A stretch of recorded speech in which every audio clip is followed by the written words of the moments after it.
আম্মা সরকার অর্ডার দিলে বিয়ে করব। আজকে সব কিছু শেষ হয়ে গেল।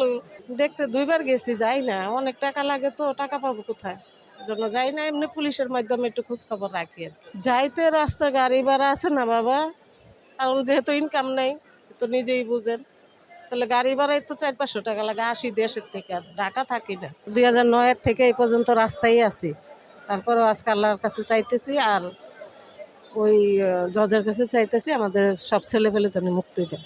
2009 ঘটনা ঘটছে, আমার ছেলে 1 বছর ডিউটিও করছে। 1 বছর পরে আমার ছেলের গ্রেপ্তার করছে, গ্রেপ্তার করে দেখানো হয়েছে হত্যা মামলা। এখন একদম মনে করেন নিঃস্ব হয়ে গেছি আর কি। বাচ্চার বাপ আছে কিন্তু বৃদ্ধ হয়ে গেছে, বুড়ো হয়ে গেছে। আমরা তো মহিলা মানুষ, একজনের কাছে বইলা সান্ত্বনা পাইতে পারি, ওরা তো পুরুষ মানুষ বলতে পারে না, যার জন্য একদম বিছনায় পড়ে গেছে। এখন রোজগার করার মতন কোনো লোক নাই, এখন হাত বিছানো ছাড়া কোনো গতি নেই, বুঝছেন। আপনার কাছে, আল্লাহর কাছে, আপনার কাছে আর সরকারের কাছে একটাই চাও, আমার যতজন সদস্য আছে সবাই জন্য মুক্তি দেওয়া হয়। আমরা আর কিছুই চাই না, খালি আমাদের ছেলে পেলেটি মুক্তি দিয়ে দেব। এখানে আসছি আমার ছেলের মুক্তির জন্য। 16 বছর যাবৎ তারা খালাস প্রাপ্ত, তাদের মুক্তি চাই আর কি। 16 বছর যাবৎ চাকরির বয়স 9 সালে, তখন তো আমি আল্লাহ রাস্তা ছিলাম বুঝিনি, তখন তো আমি তারিখটা ঠিক রাখতে পারি নাই বুঝিনি। ওই তারিখে তারা ইয়ে করতে 9 সালে। দেখতে দুইবার গেছি, যাই না, অনেক টাকা লাগে তো, টাকা পাবো কোথায়, জন্য যাই না। এমনি পুলিশের মাধ্যমে একটু খোঁজ খবর রাখি আর কি। যাইতে রাস্তা গাড়ি ভাড়া আছে না বাবা, কারণ যেহেতু ইনকাম নেই তো নিজেই বুঝেন, তাহলে গাড়ি ভাড়াই তো 400-500 টাকা লাগে। আসি দেশের থেকে, আর ঢাকা থাকি না, দেশের থেকে আসতে হয়, দেশের বাড়ি কুমিল্লা। জি, আসতে যাইতে মনে করেন 1400-1500 টাকা লাগে যায়। তাহলে ওই পর্যন্ত যাইতে কত টাকা লাগে, ওই টাকা জোগাইতেও পারি না, যাইও না ছেলেরা দেখতে। সেরপর নেওয়ার পরে মাত্র 2বার গেছি। এই যে গন্ডগোল হয়েছিল ওই সময় একবার গেছি, তার আগে একবার গেছি, আর যাইনি। আমার ভাইয়ের একটা মেয়ে আছে, তার তার চলতে অনেক কষ্ট পড়ালেখা করার জন্য। ওই এসএসসি পরীক্ষা দিব, ইউনিভার্সিটিতে ভর্তি হবে, তো ওর তো গার্ডিয়ানের প্রয়োজন না। আর আমার আপু থাকে আমাদের বাড়িতে, আমার আপুরও অনেক কষ্ট চলাচল করার জন্য, কারণ আমার আব্বুর কাছ থেকে সবসময় খরচ নিতে হয়, এগুলো নিতে হয়, এগুলো নিয়ে তো অনেক ঝামেলা হয়। একটা গার্ডিয়ানের দরকার হয়, এর জন্য দরকার। আর আমার ভাইয়ের ফ্যামিলিতেও একটা বৃদ্ধ মা আছে, তারও তো প্রয়োজন একটা ছেলের যে শেষ দেখার মতো, একদম মৃত অবস্থায়। ঘটনার সময় আমি ছিলাম, আমার ইউনিট ছিল 3 ব্যাটালিয়ন জয়পুরহাট। আমি মাত্র পিলখানায় প্রবেশ করেছিলাম, 15 থেকে 20 মিনিট চাকরি ছিল অফিসিয়াল। ইন্টারভিউর জন্য দাঁড় করা হয়েছে, ইন্টারভিউ হয় নাই। আজকে প্রায় 3 বছরের মতো কারাগারে ছিলাম। এরপরে আমার সাজা হয়েছে, সাজা হয়ে আমার চাকরি হারাইছি।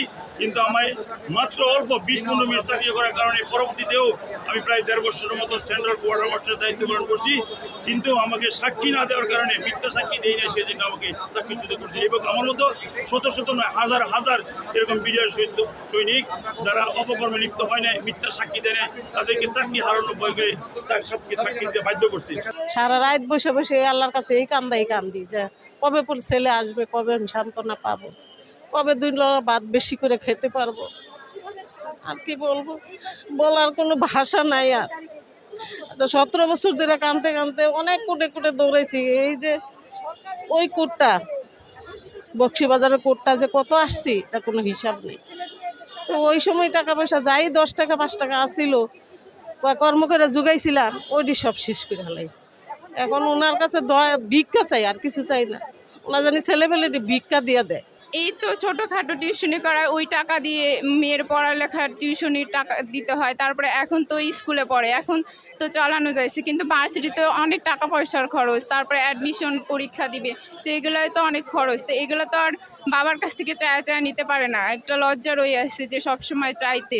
তো ওই দিক থেকে আপু সহজে চাইতে পারে না, অনেক কিছু দরকার থাকলেও মানে চাইতে পারে না। বিডিআর বাহিনী একটা সুশৃঙ্খল প্রশিক্ষিত বাহিনী, বেসামরিক নয়। অগ্নি জ্বালাবে, ভাঙচুর করবে, কোথাও এরকম বড় রকমের অঘটন করবে, এরকম নয়। তবে আমরা এই বর্তমান সরকারের কাছে আশাবাদী এবং সংকেত দিতে চাই যে এই বাহিনী জীবন দেওয়ার জন্য, প্রাণ দেওয়ার জন্য শপথ নিয়েছে, কসম খেয়েছে। আমরা সরকারের কাছে আবেদন জানাচ্ছি, আমাদেরকে বাধ্য করবেন না মৃত্যুর পূর্বেই কাফনের কাপড় খরিদ করতে। যদি খরিদ করতে বাধ্য করেন, তাহলে আমরা বাধ্য হব মৃত্যুর পূর্বে কাফনের কাপড় খরিদ করে প্রয়োজনীয় ব্যবস্থা নিতে, এবং সেভাবে বদ্ধ অবস্থায় যারা আছে তাদেরকে মুক্তি করতে। আমাদের দাবি এই, যারা কষ্টে আছে, তারা পরিবারও কষ্টে আছে, তাদের দিকে দেখে অনতি বিলম্বে, এমনকি আমি আজকেই দাবি করছি না, আজকে তাদেরকে মুক্তি দেওয়া হোক, এই আমাদের বড় আশা। চাকরির বয়সই তো অল্প ছিল, ওদের তো আবার কি বলে একটা নিয়ম থাকে, ওই নিয়মের পরে বিয়ে করতে হয়। বলছিলাম বাবারে যে বাবা তুমি বিয়ের সাথে কইরা তো বিয়ে করো, আম্মা সরকার অর্ডার দিলে বিয়ে করো। আজকে সব কিছু শেষ হয়ে গেল। মানুষের কত সুন্দর নাইনাত গুলো খেলাধুলা করে, আমি তার আমার রাস্তায় কাঁদতে হয়, মানুষটি দেখি আর চোখের পানি হাওয়ায়। কি boss, vital match, tough opponent, tension? Come on bro, অপোনেন্টকে নিয়ে ভাবার সময় আছে।